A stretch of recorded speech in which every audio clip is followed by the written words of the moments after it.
CM Ramesh మొన్న కీలక వ్యాఖ్యలు చేసినాడు. దాని మీద చర్చ నడుస్తోంది. బీజేపీలో బీఆర్ఎస్ విలీనం చేయబోతుంది. విలీనం చేస్తామని చెప్పి కేటీఆర్ ఒప్పుకున్నాడు. ఎవరి కోసం ఒప్పుకున్నాడు?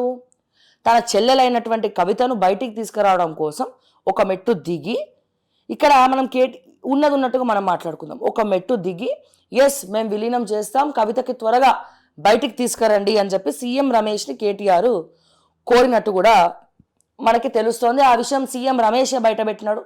అండ్ అదే రకంగా ఒకానొక సమయంలో కవిత కూడా ఎప్పుడైతే ఈ లెటర్ లీక్ అయిందో, కవిత లెటర్ లీక్ అయినటువంటి సమయంలో సాక్షాత్తు కల్వకుంట్ల కవితనే ఎంపీలో ఎందుకు సున్నా వచ్చినాయి, ఎంపీ ఎన్నికలలో వీళ్ళు విలీనం చేద్దాం అనుకున్నారు, బీజేపీకి సరెండర్ అయిపోయినారని చెప్పి స్వయాన కవిత గారే మాట్లాడడం జరిగింది. కవిత ఏమంటది? సో కేటీఆర్ని పట్టించుకున్నాడు కేసీఆర్, కేటీఆర్ కోసం రాజీకి వచ్చిండు, కానీ నా కోసం ఏం చేయలేదని కవిత అనుకుంటుంది. ఇక్కడ సీఎం రమేష్ ఏమంటున్నాడు?